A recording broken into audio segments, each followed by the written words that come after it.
Znači nisi još ni zato u Hrvatsku riješio, jel' tako? Pa riješit će čovjek. Da vi želite s time da kažem? Pa Jasmine, želimo da ti kažemo da li si našao posao, da znamo šta ćemo čovjeku javiti, jer te čovjek pitao... Nemate vi više šta u vezi mene objaviti, da li ste vi?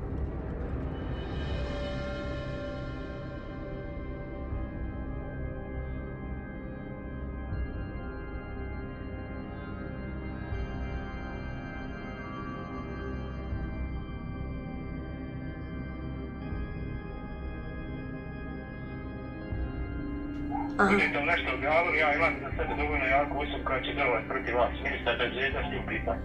Super. Pritom ja dalje neće Hrvatske. Ministar bezbjednosti? Da, vidite. Jel taj ministar bezbjednosti upućen da vi nećete da radite?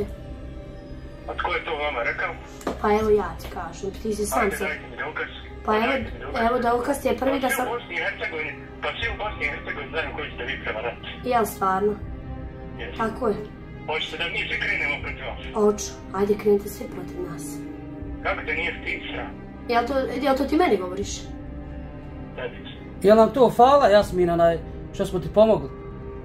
Završili smo, objavite nešto pa ćete vidjeti šta. Evo ideš odmah na objavu. Sad ćeš ovo, trenutno sad ćeš ići na YouTube. U roku 10 minuta. Alo?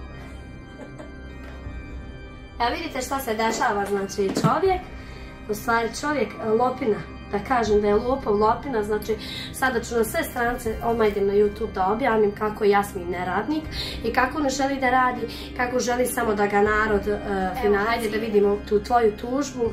To završit ćemo ovaj video, dragi gledalci i pratioci, živim i zdravi bili. Jasmin više nikada neće dobiti ni marku. Što se tiče, sada je znači svoje lice pravo gledali ovaj live, znači hoću da ga podijelite, lajkujte i da nastavite, da subscribe-ate, da vidite koliko je Jasmin jedan lopina, znači koji neće da radi i koji je potrčko od ovih nehljebara koji snimaju za nas. Toliko, drage moje, od mene.